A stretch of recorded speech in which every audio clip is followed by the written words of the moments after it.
लेकिन क्या हो अगर यही बेहतरीन एक बहुत बड़े दुख में बदल जाए। कोई प्लेन अपने रास्ते में जा रहा हो और उस पर खतरा मंडराने लगे। आप पूछेंगे कैसा खतरा? चलिए आप सोचिए कैसा खतरा। क्या हाईजैकर्स, या फिर फ्यूल खत्म, या फिर चिड़ियों का झुंड?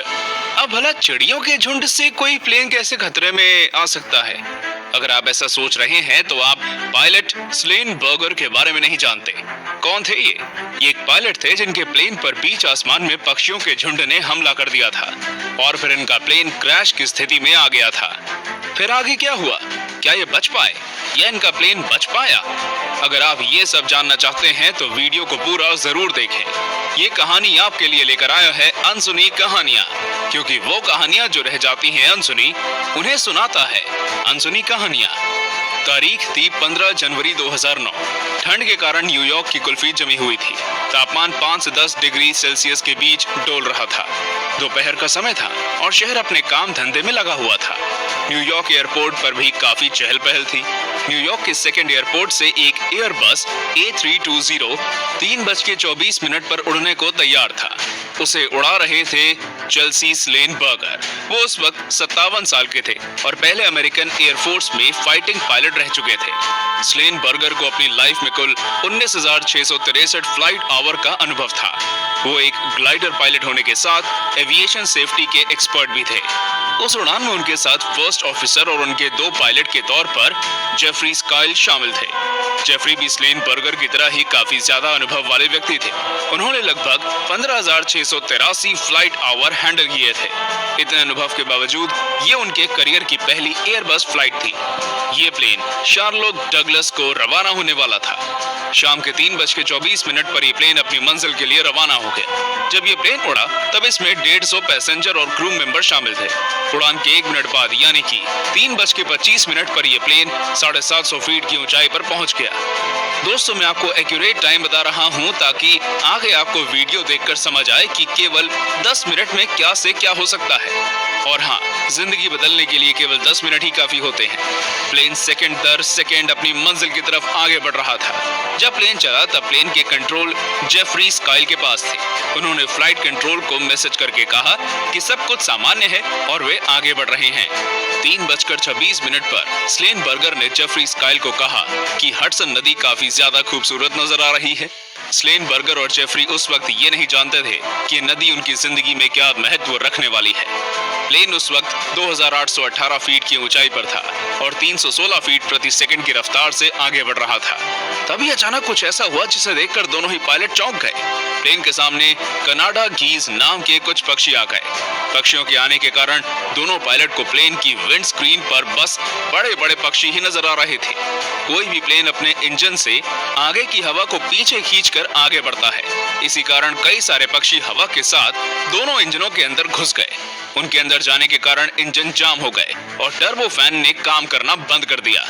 उसके बाद एक बड़े धमाके की आवाज के साथ दोनों इंजन डेड हो गए। पायलट इस धमाके को नहीं जान पाए, लेकिन पैसेंजर्स ने धमाके का कारण जानने के लिए जब बाहर देखा तब वो बुरी तरह परेशान हो गए। बाहर आग की लपटों ने इंजन को बुरी तरह से घेर रखा था। उसके बाद पूरे प्लेन में फ्यूल की गंध फैल गई और पायलट को भी इस बात की खबर हो गई। दोनों ही इंजनों ने काम करना बंद कर दिया था, जिस वजह से पायलट जेफरी काफी ज्यादा परेशान हो गए। वो लगातार दोनों इंजन को रीस्टार्ट करने की कोशिश कर रहे थे, जो कि होना असंभव था। उन्हें बेकार की कोशिश करते हुए देख स्लेन बर्गर ने फ्लाइट का कंट्रोल अपने हाथ में ले लिया। इंजन जल जाने के बाद कोई खास फर्क नहीं पड़ा और वे लगातार क्लाइंब कर रहा था, यानी कि ऊपर की तरफ बढ़ता जा रहा था।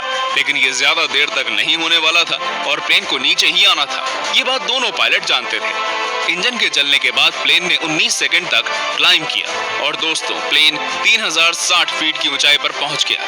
प्लेन में इंजन होता तो ये कोई बड़ी ऊंचाई नहीं होती, लेकिन बिना इंजन वाले प्लेन के लिए ये हाइट मौत के दरवाजे से कम नहीं थी। 3060 फीट की ऊंचाई पर पहुंचने के बाद प्लेन प्लेन 390 किलोमीटर प्रति घंटे की रफ्तार से नीचे की तरफ गिरने लगा। प्लेन ने जैसे ही नीचे गिरना शुरू किया, स्लेनबर्गर ने फ्लाइट कंट्रोल को मैसेज किया, कहा कि हम अपने दोनों इंजन खो चुके हैं, हम लगौजिया एयरपोर्ट वापस आना चाहते हैं। दोस्तों, न्यूयॉर्क सिटी के एयरपोर्ट का नाम लगौजिया है। ये मैसेज जब एयर कंट्रोल पहुंचा तब वहां ऑफिसर पैट्रिक ने लगौजिया एयरपोर्ट पर कांटेक्ट करके सभी उड़ानों को रद्द करने के निर्देश दिए और फिर वापस स्लेनबर्गर को कांटेक्ट करके कहा कि वो तुरंत प्लेन को लगौजिया एयरपोर्ट के रनवे नंबर 13 पर इमरजेंसी लैंडिंग कराएं। लेकिन दोस्तों, लगौजिया एयरपोर्ट जाने के लिए कहने वाले स्लेनबर्गर ने वहां जाने से मना कर दिया।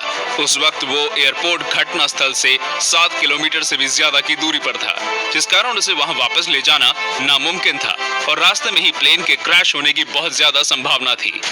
ऐसा होने से बस प्लेन में मौजूद लोग ही नहीं बल्कि न्यूयॉर्क सिटी के हजारों लोग भी खतरे में पड़ जाते। न्यूयॉर्क वापस ना जाने पर स्लेनबर्गर ने कंट्रोलर से कहा कि उन्हें न्यू जर्सी के लिए एयरपोर्ट पर लैंडिंग करने की परमिशन दे दी जाए। बर्गर की डिमांड पर कंट्रोलर ने उन्हें न्यू जर्सी के ही थिएटर प्रो एयरपोर्ट के रनवे नंबर 1 पर लैंड करने की परमिशन दे दी। लेकिन दोस्तों, इसके लिए भी बहुत ज्यादा देर हो चुकी थी, क्योंकि प्लेन वहां तक भी शायद ही पहुंच पाता और ये लोगों की जान का जुआ बन सकता था। 3:28 पर प्लेन 16,050 फीट की ऊंचाई पर आ गया था। स्लेनबर्गर ने अपनी सूझबूझ के साथ कंट्रोलर से कहा कि वे हडसन नदी में प्लेन को उतारने जा रहे हैं। कंट्रोलर ये सुनकर हक्का बक्का रह गया। हालांकि कंट्रोलर ने स्लेन के अनुभव को देखते हुए उन्हें ऐसा करने की परमिशन दे दी। स्लेन ने ही यात्रियों को सूचना दी कि वे सब अपनी सीट बेल्ट बांधकर तैयार हो जाएं, क्योंकि प्लेन हडसन नदी में क्रैश किया जा रहा है। कुछ सेकंड बाद प्लेन जॉर्ज वॉशिंगटन ब्रिज से लगभग 900 फीट की ऊंचाई से गुजरा। शहर में जिसने भी ऐसा होते हुए देखा वह हैरान रह गया।